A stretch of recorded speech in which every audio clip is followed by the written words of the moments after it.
Anthony Edwards was incredible against the New York Knicks. He embarrassed Jalen Brunson and turned the Knicks players into highlights. Rudy Gobert, on the other hand, absolutely dismantles Jalen Brunson and campaign. He went full takeover mode and even started trash talking. It's a big-time matchup in this game.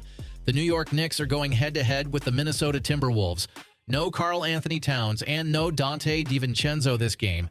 Let's jump straight into the first quarter. Anthony Edwards struggled early, starting 0 for 5 from the field.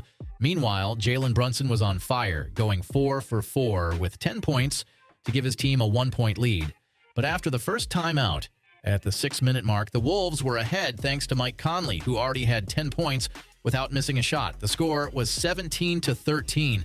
Rudy Gobert even slammed Jalen Brunson hard in this sequence. Throughout the first quarter, Minnesota maintained their lead thanks to their dominance in second-chance points. They held a 28-21 advantage despite Anthony Edwards shooting just 1 for 7 from the field. Instead, he contributed as a playmaker with 4 assists. And to cap it off, Cam Payne hit a buzzer beater. In the second quarter, the Wolves went on a quick 5-0 run, pushing their lead to double digits. The New York Knicks called an early timeout. After the timeout, it was a duel between Cam Payne and Rob Dillingham, but Cam Payne completely caught fire with 3 straight three-pointers. And he was talking trash. He went full takeover mode, racking up 17 points in the game and giving his team a solid lead. Because he was heating up, Coach Finch had to assign the Wolves' best defender to guard him. However, the Wolves regained the advantage shortly after thanks to their three-point shooting. Anthony Edwards started coming alive, contributing to his team with both scoring and playmaking.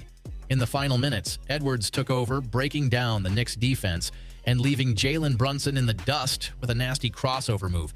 Despite all of this, the game remained close at the end of the second quarter, with the Wolves leading 63-57 as the Knicks managed to respond to the visitors' hot shooting. The third quarter started with Anthony Edwards making a strong statement with an and-one play, followed by a three-pointer, and he wasn't shy about taunting after a dominant defensive play. Bad news for the Knicks, as Josh Hart sustained an injury after a collision during the game. The Knicks tried to close the gap and take the lead, but Edwards kept answering back, even pulling off an impressive left-handed finish. After that, the scoring slowed down as both teams focused on defense. However, the Minnesota Timberwolves managed to stay ahead at the end of the third quarter, thanks to a clutch three-pointer by Naz Reid. The score, 81-78. In the fourth quarter, Naz Reid stayed on fire from beyond the arc, going 6 for 6 on three-pointers. The score was 86-80, with the Wolves using their three-point shooting to create separation from the Knicks. However, Jalen Brunson started making plays for his team, quickly draining a three-pointer to cut the lead to just 4 points. But as soon as Anthony Edwards returned, he delivered another highlight, a poster dunk and one play. He was hyped after that moment. In the final minutes, Anthony Edwards went absolutely crazy, entering full takeover mode. The New York Knicks simply couldn't stop him.